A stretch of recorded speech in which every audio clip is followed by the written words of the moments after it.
तो जितने लोग इसमें दिवंगत हुए हैं, एक पर एक चढ़ गए, कैसे कैसे प्राण निकला होगा, तो यह लोग इनको मोक्ष मिलेगा या फिर प्रेत योनि में जाएंगे। गरीब की हाय और गरीब की आह बेकार नहीं जाएगी। मैंने देखा है सर, 2 बार 3 बार हमारा जाना हुआ।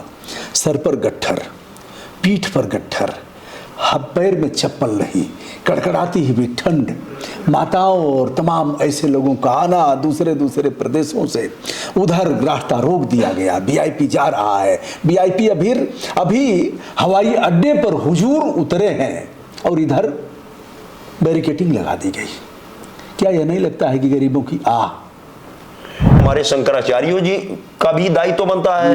अच्छा, वहां पर तो बड़े बड़े मनीषी और हमारे शंकराचार्य जी महाराज आए हुए हैं और बड़े बड़े विद्वान वहां उपस्थित हैं, तो उनको भी इस पर विचार करना चाहिए कि हमारा धर्म कैसे सरल हो जाए। पूरे समाज में मैं प्रचार या दिखावा के लिए, दंभ के लिए, प्रदर्शन के लिए धार्मिक कार्य करूं, यह संभव नहीं है। कई कुंभों से मैं देख रहा हूं कि भगदड़ हो जा रही है। अच्छा, आपकी सेवा के दौरान जब भ्रष्टाचार के मामले आते थे तो क्या करते थे आप? उनको रामायण और गीता का उपदेश देते थे, क्या करते थे? मन को शुद्ध करना ज्यादा आवश्यक है। निर्मल मन जन सो मही पावा जी। अब मोहि कपट छल छिद्र न भावा। जो भक्ति की का प्रवाह जो है माँ गंगा से, और कर्म का प्रवाह माँ यमुना से, और ज्ञान का प्रवाह माँ सरस्वती से। कुंभ मेला में भगदड़ और काफी तादाद में लोगों की मौत। अभी दर परत खुलता जा रहा है, कितने लोग मरे, कितनी महिलाएं, कितने पुरुष, लेकिन अभी पूर्णतया आंकड़े उसके नहीं आ पाए हैं। घायलों की संख्या भी नहीं बताई जा रही है। कुंभ मेला में जाने वाले कई जनपदों से वाहन रोक दिए गए हैं, चेक करके छोड़ा जा रहा है, मरीजों को भी लौटा दिया गया और तमाम गाड़ियां अब कुंभ मेला से ले जा रही हैं लोगों को। अभी भी करोड़ों की भीड़ बताई जा रही है। हमारे बीच श्री राम विशाल मिश्रा जी हैं, जो प्रशासनिक अधिकारी रहे हैं, 2 जनपदों में डीएम रहे, कमिश्नर रहे, हमारे बीच है। सादर अभिवादन आपका। नमस्कार। किस तरह की कमी देख रहे हैं आप जिससे कि यह दुर्घटना हुई है? आप अगर रहते तो क्या करते वहां? अगर आपको मेला अधिकारी, आप डीएम रहे भी हैं, अगर मेला अधिकारी बनाया जाता तो आप क्या करते? देखिए, आयोजन बहुत बड़ा था जी, और जो भी घटना घटी है जी, उसको जब इंक्वायरी होगी तो ये पता चलेगा कि इसका क्या कारण रहा है जी। बगैर इंक्वायरी के अभी किसी बात को, अभी जो भी मीडिया में आ रहा है जी, वो स्पष्ट नहीं हो रहा है कि ये कैसे घटना घटी, क्यों घटना घटी। क्योंकि आयोजन बहुत बड़ा था जी, लोग बहुत ज्यादा आए थे, और जैसा कि आप दुबे जी जानते ही हैं कि हमारे हिंदू धर्म का जो सार है जी, कि उत्तमा सहजावस्था, मध्यमा ध्यान धारणा, कनिष्ठा शास्त्र चिंतन, तीर्थ यात्रा धमा धमा। तीर्थ यात्रा धमा धमा मतलब नीचे का सोपान है। हाँ। हमारे हिंदू धर्म का सबसे बड़ा सोपान है सहज अवस्था। जी। सहज। ये मेला हर्षवर्धन के पूर्व के समय से ये लग रहा है जी, हजारों साल से लग रहा है, हर साल लगता है जी। मौनी अमावस्या को, माघ मौनी अमावस्या को, माघ की मौनी अमावस्या को ये मेला प्रतिवर्ष लगता है संगम पर जी। मतलब और हर 6 वर्ष के बाद कुंभी और 12 वर्ष के बाद कुंभ जी, और हर 12 वर्ष के बाद बहुत बड़ा आयोजन 4 स्थानों पर होता है, आप जानते हैं जी। प्रयाग में भी, हरिद्वार में भी, उज्जैन में भी और नासिक में भी जी। इधर जब से टेक्नोलॉजी, कैपिटलिज्म और मार्केटिज्म, जब से व्यवसाय की वृद्धि हुई है, तब से लोग तीर्थ यात्रा को बहुत महत्व देने लगे हैं, जबकि हमारे हिंदू धर्म में सहजावस्था को बहुत महत्व दिया गया है जी। उसके पश्चात ध्यान धारणा का भी। आप जानते हैं रविदास जी को, आप तो बनारस के रहने वाले हैं, जो मन चंगा तो कठौती में गंगा, और ऐसी भजन करे रविदास तो मन को अगर शुद्ध करना है जी, मन को शुद्ध करना ज्यादा आवश्यक है। भगवान स्वयं कह रहे हैं जी कि भाई जिनके पैरों के जल के धोने से गंगा जी प्रवाहित हो रही हैं जी, वही राम जी कह रहे हैं कि निर्मल मन जन सो मही पावा जी, अब मोहि कपट छल छिद्र न भावा। तो मन को निर्मल करने की आवश्यकता है, वहां मेला लगाने की आवश्यकता नहीं है जी। कुंभ का महत्व निश्चित रूप से बहुत अधिक है, गंगा मैया का बहुत अधिक महत्व है, संगम का महत्व है, आप जानते ही हैं। मेला लगाने का महत्व नहीं है, मेला से विपरीत देखिए, जैसे हिंदू धर्म का जो सार है वो है अति सर्वत्र वर्जयेत। जी हिंदू धर्म का सार है। तिलक जी ने गीता में जो कर्म योग शास्त्र लिखा है उसमें शुरुआत ही इसी बात से की है कि संतों की उच्छिष्ट उक्ति है मेरी बानी, जानू उसका भेद भला मैं क्या ज्ञानी। हिंदू धर्म का ये शास्त्र है कि अति न करिए आप जानते हैं, आप बनारस के हैं, अधिका भला न बोलिए, अधिका भला न चूप, अधिका भला न बरसना, अधिकी भला न धूप। तो अति जो जब हो जाती है, भीड़, क्राउड अगर बहुत ज्यादा, आप पहली बात तो क्राउड आप बुलाइए नहीं, क्राउड कभी भी मत बुलाइए, बल्कि क्राउड को यह संदेश दीजिए कि हिंदू धर्म में हमारा हिंदू धर्म का सार क्या है। और आप जानते ही हैं कि प्रयाग में जब माघ में वहां तो सत्संग ही हो रहा है ना। और आज तो सत्संग इतना सुलभ है, तो आज सत्संग की, और आप जानते हैं मां गंगा का कर्म क्या कह रहा है, कर्मयोग क्या कह रहा है, मुझे कुछ नहीं चाहिए भाई। जब मौत ही होना है तो अचाह बनना है, अप्रयत्न करना है और अकिंचन रहना है। तो वो तो तपस्वियों के लिए है, वहां भोगी दौड़े जले चले जा रहे हैं। तो भोगियों की भीड़ अगर अधिक हो जाएगी तो तपस्वियों के लिए तो एक बाधा है ना भाई। अच्छा, भोगी कहाँ नहीं रहते हैं, अग्रिम पंक्ति में रहते हैं, पूजा पाठ में अग्रिम पंक्ति में रहेंगे, हर जगह आरती वही करते, सबसे अधिक अत्याचार वही करेंगे और उस मामले में भी सबसे आगे रहेंगे। तो भोगी क्यों नहीं जाएंगे? जन्म जन्म के पुण्य फले, आओ हम सब कुंभ में चले और अपना अपना जो भी दोष पाप है सब गंगा मैया को दे दिया जाए। क्यों नहीं जाएंगे भाई? यही तो बात है। कैसे कैसे डिफाइन करेंगे कि योगी कौन है, भोगी कौन है? यह बात है क्या, ऐसा कोई रास्ता है? मैंने पहले ही बता दिया कि उत्तमा सहजावस्था, जो सहजावस्था में है, जो बहुत सहज है। अरे तय कैसे होगा? सहजम कर्मम कौनते, अभी इतना उद्यम कर रहा है आने में, जाने में, भीड़ में, प्रवाह में, कितना उसको दौड़ाया जा रहा है, कितना उसको कष्ट उठाना पड़ रहा है। भगवान ने कहा कि मेरी भक्ति तो बहुत सरल है, बैठे बैठे मेरा नाम ले लो भाई। आप क्यों नहीं गए कुंभ मेला में? आपकी व्यवस्था भी हो जाती और दो चार आपके हो शिष्य एसडीएम एडीएम होते ही आपको गाड़ी में, सरकारी गाड़ी में बैठाते और हूटर बजाते हुए ले जाते, स्नान करके पहुंचा देते। आपको तो दिक्कत नहीं थी। देखिए, मुझे कोई दिक्कत, ये तो एक पाप ही होता ना। अच्छा। कि वह बेचारा अपने सत्कर्म में लगा हुआ है। अच्छा। उसके सत्कर्म में मैं बाधा क्यों डालूं? अगर मैं गंगा मैया में स्नान करने जाता तो भक्ति के लिए जाता, यमुना में कर्म का प्रवाह समझने के लिए जाता। भगवान कृष्ण ने गीता में कहा कि गहना कर्मणा गति है, कर्म की गति तो गहन है भाई। और सरस्वती जी का अगर चिंतन ही करना है तो मुझे सत्शास्त्र पढ़ना है, ध्यान धारणा में अपना समय देना है और शास्त्र चिंतन हमें करना है। तीर्थ यात्रा तो उसके नीचे का सोपान है। अच्छा, आप चित्रकूट में कमिश्नर थे, लाव लश्कर के साथ नहाने नहीं जाते थे कि अकेले चुपचाप चले जाते थे? नहीं, ये सब जो धर्म की यात्रा है वो एकांत की यात्रा होती है। कैसे करते थे? कभी मंदाकिनी? मैं मंदाकिनी में जब भी स्नान किया हूं, मैं चुपचाप स्नान किया हूं, एकांत में स्नान किया हूं। अगर परिक्रमा भी कामदगिरी की लगाया हूं तो अकेले लगाया हूं या परिवार में मैंने लगाया है।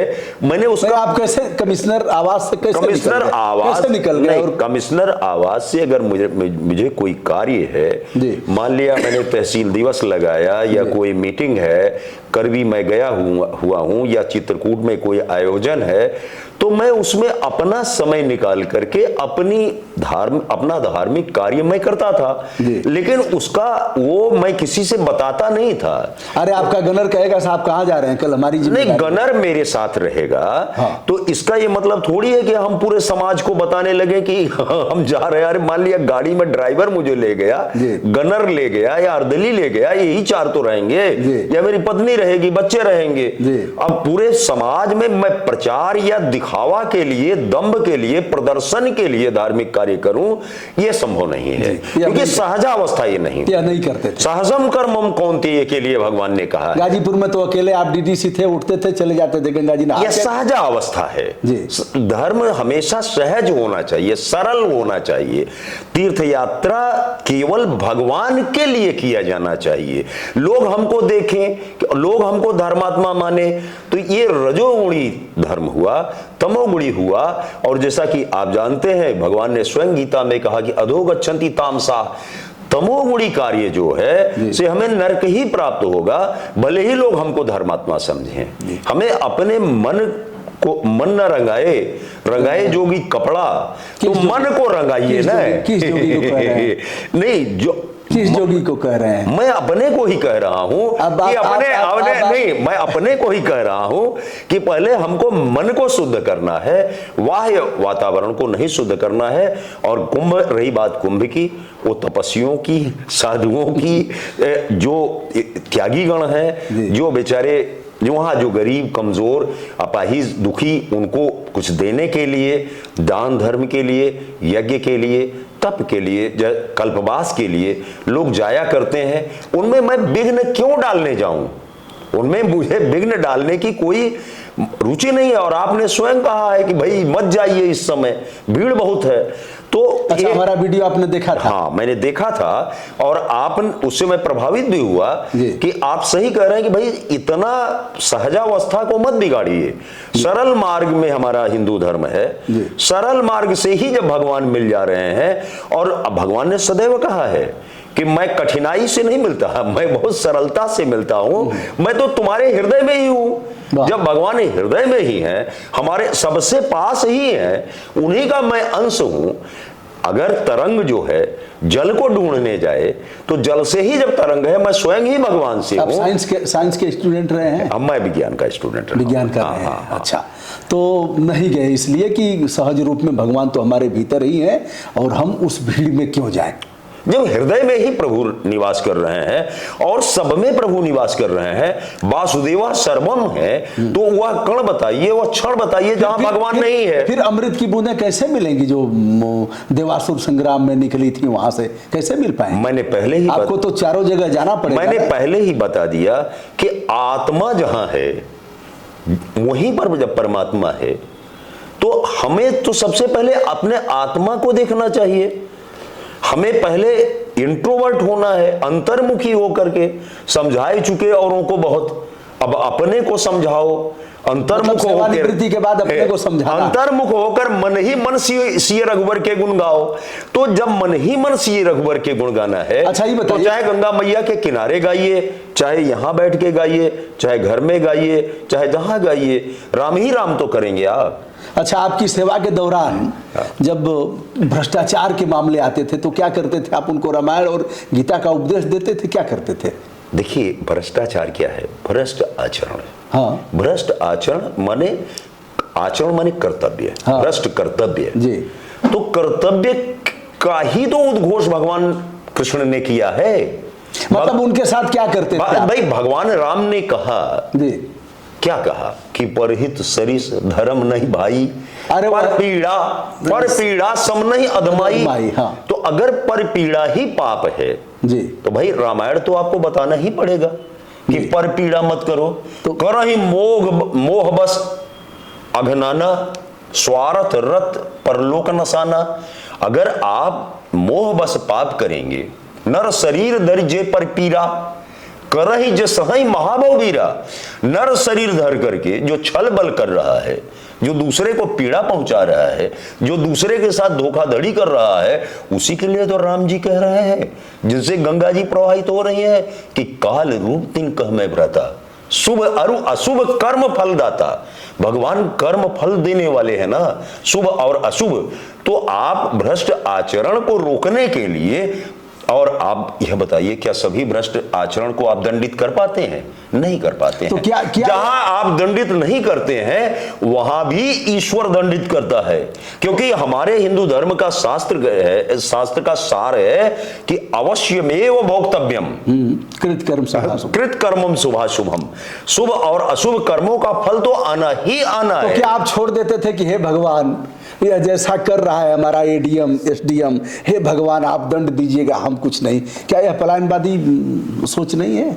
यह बताइए दुबे जी, आप अपने से ऊपर वालों को, जो हमारी भी एंट्री लिखेंगे, जो हमारे भी ऊपर बैठे हुए हैं, मैं तो सर्वेंट हूं, गवर्नमेंट सर्वेंट हूं, गवर्नमेंट में मेरा एक स्थान है, लोक सेवक है, मेरे ऊपर भी लोग हैं, मैं सबऑर्डिनेट भी हूं।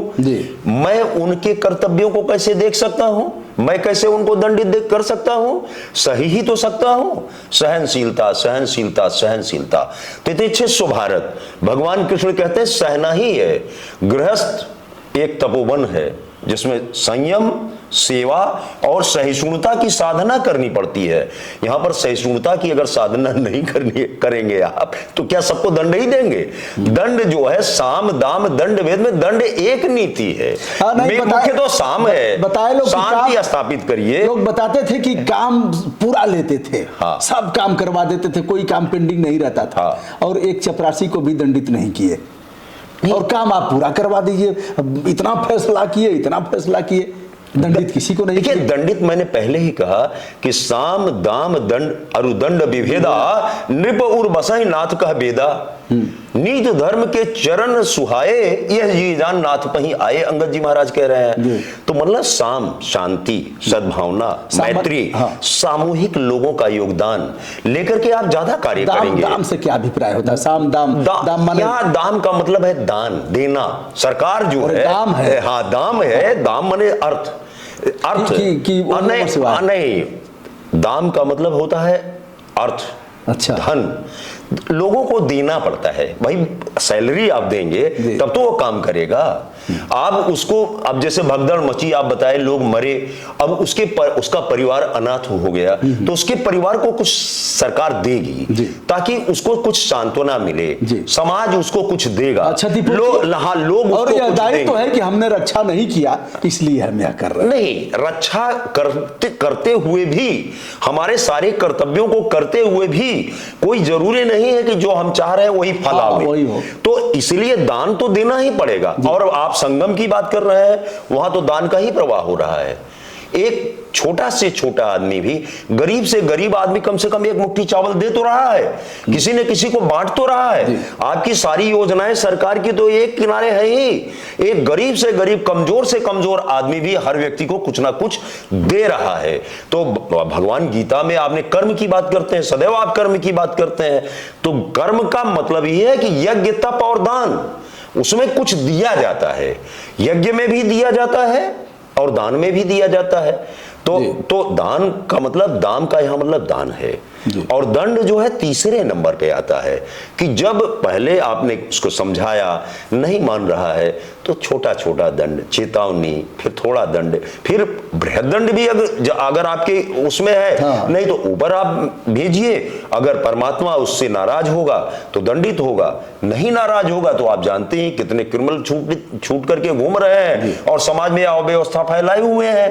तो नारायण जब तक, मूल दंड तो नारायण ही देते हैं, परमात्मा ही देते हैं, और उनके दंड से कोई बच नहीं सकता। सर, जो जितने लोग इसमें दिवंगत हुए हैं, एक पर एक चढ़ गए, कैसे कैसे प्राण निकला होगा, तो यह लोग, इनको मोक्ष मिलेगा या फिर प्रेत योनि में जाएंगे? आप चूंकि धार्मिक है और यह सब जानते हैं मोक्ष कैसे मिलेगा, या फिर प्रेत योनि। अब देखिए, गीता जी में अध्याय 8 में कहते हैं, अंत काले च मामेव जी स्मरण मुक्ता कलेवरम जी।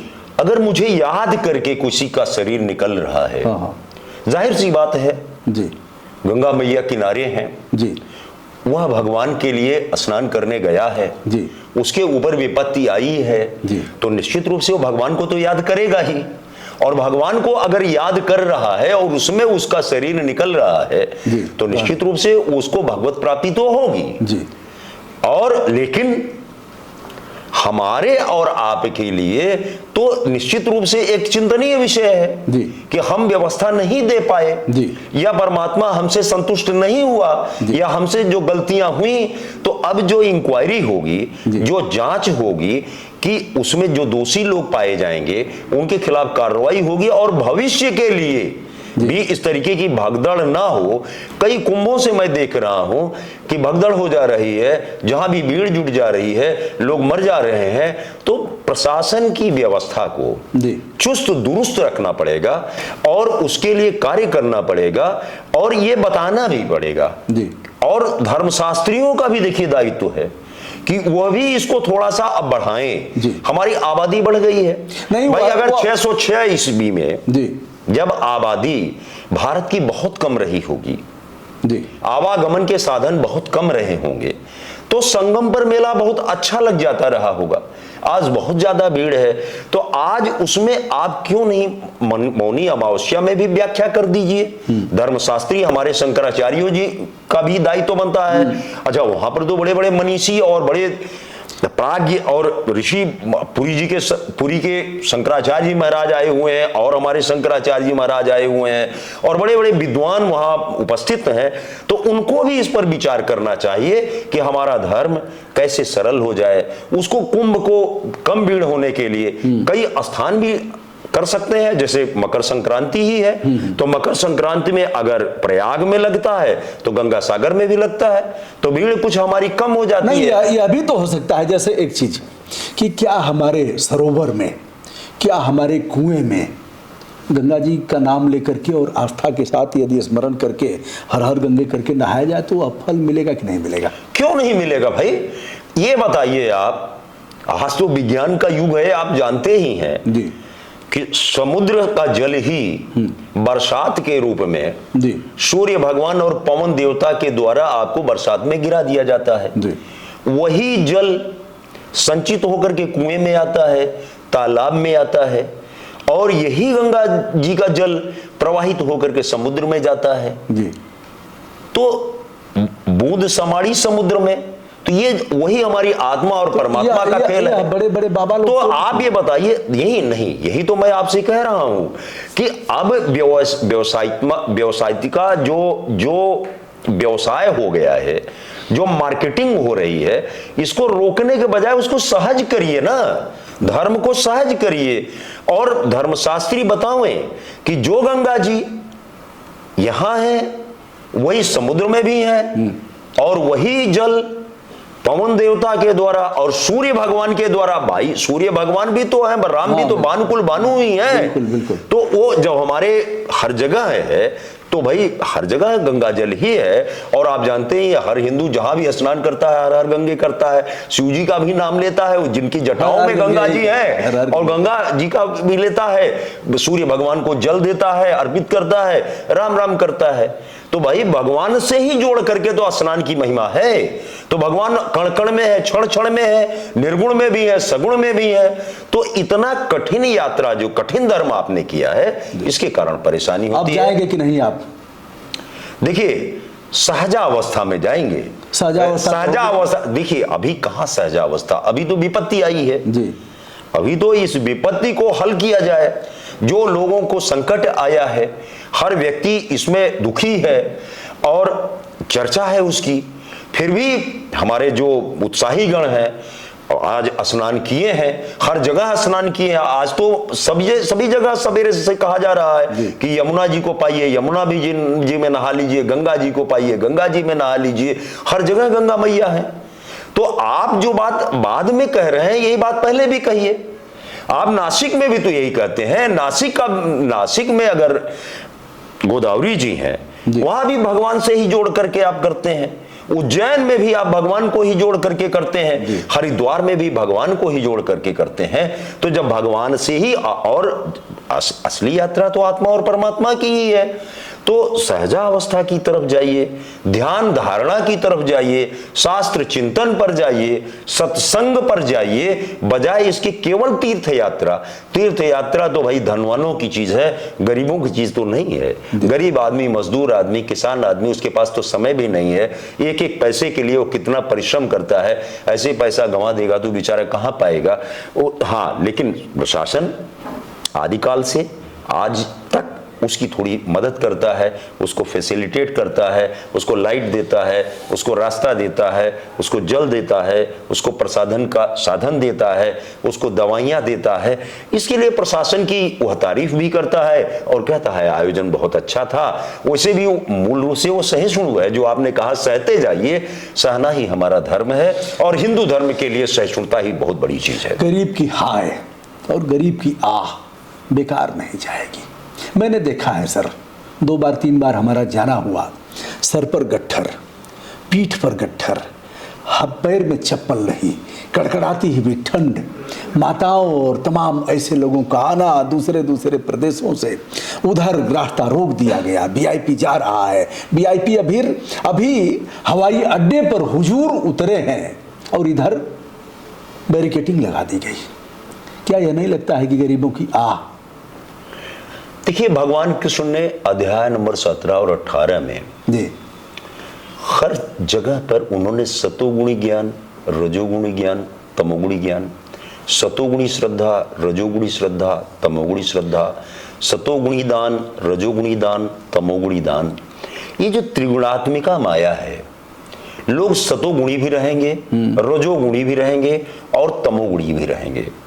तमोगुणी और रजोगुणी दुबे जी अपनी आदत से बाज नहीं आएंगे। उनको दंभ भी करना है, उनको प्रदर्शन भी दिखाना है, उनको अपना अहंकार भी दिखाना है। लेकिन जो तपस्वी है, साधु है, धर्मात्मा है, भक्त है, वो प्रेम से सबको सहते हुए, भगवान से अपना धुन मिलाए हुए, अपनी लगन लगाए हुए वो जाता है और उसकी भगवान, जैसे आपने कहा, वो भले ही उसके प्राण चले गए हों लेकिन उसको भगवत प्राप्ति तो हो ही गई, क्योंकि वो अंत काल में किसको याद करेगा? उस समय जब उसको पीड़ा भी हुई होगी तो राम ही याद आते हैं। कोई बीमार पड़ता है तो हाय राम तो करता ही है, भगवान ही अंत में याद आते हैं। तो उसकी तो यात्रा चल ही रही है। तो रही बात जिनका जो दायित्व है, निश्चित रूप से आप तो दिनकर जी को कहते हैं कि जो कर्म का जो है फैसला तो होना ही है। तो चाहे मैं हूं चाहे कोई भी हो, उसे अपने दायित्व का निर्वहन करना होगा। जो मैनेजमेंट में लोग लगे हुए थे, जो डॉक्टर लोग लगे हुए थे, जो बाद में भी इलाज कर रहे हैं, सबका हिसाब परमात्मा रखता है और सबका हिसाब करता है। निश्चित रूप से आपने जो सलाह दी थी कि आप इस समय थोड़ा सा रुकिए, थोड़ा सा सहजावस्था में आइए। नहीं, गाली जो लोग दे रहे हैं वो अविवेकी लोग हैं, वो श्रद्धालु हैं। वो श्रद्धालु नहीं है, वो विवेकी नहीं है, क्योंकि गाली देना ही अपने आप में पाप है। अपने आप जब आप गाली दे रहे हैं, हिंसा कर रहे हैं, तो आप दैवी संपत्ति है ही नहीं, क्योंकि भगवान स्वयं कह रहे हैं कि जो मेरा भक्त है, जो मेरा ज्ञानी है, वो अहिंसक होगा। तो जब हिंसा कर रहे हो, वाणी की गाली दे रहे हो किसी को, तो तुम हमारे हिंदू धर्म के उपासक नहीं हो। और जब हमारे धर्म के, हमारे शाखा के तुम यात्री ही नहीं हो, तो तुम चाहे हमको गाली दो, चाहे जो दो, सहिष्णुता तो हमारा धर्म ही है, हम तो तुमको सह ही लेंगे। तुम अपना दंड तुम स्वयं प्राप्त करते रहो, हम तुम्हारे चक्कर में क्यों पड़े? हमें तो अपनी यात्रा करनी है और अपनी यात्रा अंतर यात्रा करनी है, वो प्रभु के चरणों तक यात्रा करनी है, जैसा कि हर तीर्थयात्री करता है। हाँ, लेकिन तीर्थ यात्रा एक अंग है। सत्संग आज बहुत सुलभ है, घर घर में हो रहा है, टीवी में देखिए, सोशल मीडिया में देखिए, जो संत वहां प्रवचन दे रहे हैं वो डायरेक्ट लाइव आ रहा है। तो अब थोड़ा सा धर्म की व्याख्या भी संतों को करना होगा, सरलता से करना होगा। सरकार और व्यवसाय, इन दोनों को लाभ होता है यात्रा से, लेकिन यात्रा में यात्री कहीं एक्सीडेंट में मरा हुआ है, कहीं जाड़े से मरा हुआ है, कहीं हार्ट अटैक से मरा हुआ है, कहीं भगदड़ से मरा हुआ है। तो समाज के जो संत हैं, जो पर पीड़ा नहीं देख पाते हैं, जो भगवान की तरह जिनके अंदर करुणा है, उनका अब कर्तव्य बनता है कि वो स्पष्ट रूप से बतावें कि नहीं, आप इस मार्ग पर चलें। उनका दायित्व बनता है कि अब कुंभ को पुनः व्याख्या करें, अब इन यात्राओं को रोकने का प्रयास करें और घर घर ज्ञान के दीप, भक्ति के दीप और कर्म के दीप जलाए जाएं।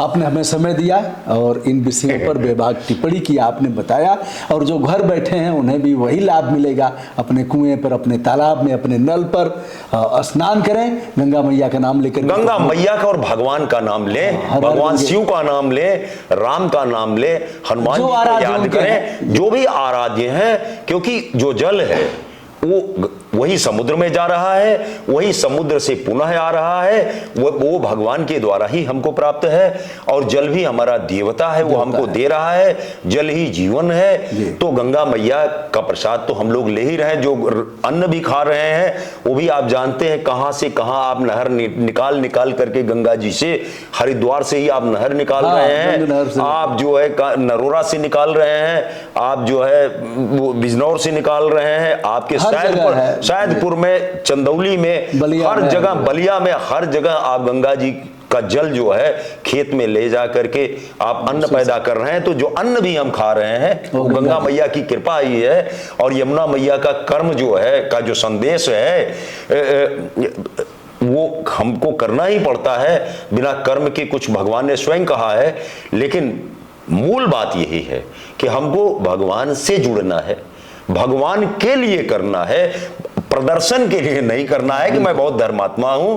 और भगवान की यात्रा बड़ी सरल है, बड़ी सुलभ है, बड़ी सहज है, बड़ी आसान है। आप एकांत में बिना किसी को दुख दिए हुए, बिना किसी को कष्ट दिए हुए आप कर सकते हैं। गरीब की मदद कर सकते हैं, दान भी दे सकते हैं, तप भी कर सकते हैं, यज्ञ भी कर सकते हैं। इतना क्लिष्ट कार्य करने की जरूरत नहीं है। जहां कठिनाई है वो उसको भगवान कभी भी उसकी तारीफ नहीं करते हैं, हमेशा वो लोक हित की बात करते हैं। तो ज्ञान, भक्ति और कर्म का जो प्रवाह है वो गीता जी में है, रामचरितमानस में है, हमारे श्रीमद् भागवत पुराण में है, गणेश पुराण में है, शिव पुराण में है। उसको जरा आप पठन पाठन करिए। आज शिक्षा बहुत बढ़ गई है, आज सत्संग हो रहा है, हर चैनल बने हुए हैं, सोशल मीडिया बनी हुई है। आप शरणानंद जी को सुनिए, उड़िया बाबा को सुनिए, विनोबा भावे को सुनिए, डोंगरे जी महाराज को सुनिए, स्वामी राम सुखदेव महाराज को सुनिए, आप हनुमान प्रसाद पोद्दार जी को सुनिए। सब सुनते रहिए, सत्संग करते रहिए, आचरण में ढालिए। हाँ, आचरण में जरूर लाइए। अगर आचरण में आप नहीं लाते हैं तो सब व्यर्थ है। आचरण में लाइए, अनुशासन में आइए। अथ योग अनुशासनम, अनुशासन बहुत आवश्यक है। बहुत सरल करिए इसको, नहीं तो भगदड़ होगी, कठिनाई होगी, लोग मरेंगे, पीड़ा होगी। प्रशासन का भी एक कर्तव्य है कि वह भी साधुओं संतों से मिलकर के इसको और विस्तार दे। एक दिन में, एक स्थान में नहीं, कई स्थान इसके लिए निर्धारित किए जाए, कई दिन निर्धारित किए जाए, ताकि सहज यात्रा हो, सहज सत्संग हो, एक उत्सव हो। और जैसा कि आप जानते हैं हमारे यहाँ स्नान, ध्यान, धारणा, इन सब का बड़ा महत्व है और प्रसन्नता है। और मन को शुद्ध करने की ज्यादा आवश्यकता है। तन को बहुत ज्यादा शुद्ध तो लोग बहुत कुछ कर रहे हैं, तन को शुद्ध क्या कर रहे हैं, प्रकृति को अशुद्ध कर रहे हैं। और क्लाइमेट चेंज की जो प्रॉब्लम है, इतना ज्यादा जल खराब कर रहे हैं, इतनी पृथ्वी को खराब कर रहे हैं, इतनी वायु प्रदूषण पैदा कर रहे हैं। इन सबको अब रोकने की आवश्यकता है और प्रभु की यात्रा करनी है। आपने हमें समय दिया, इसके लिए बहुत बहुत धन्यवाद। प्रणाम।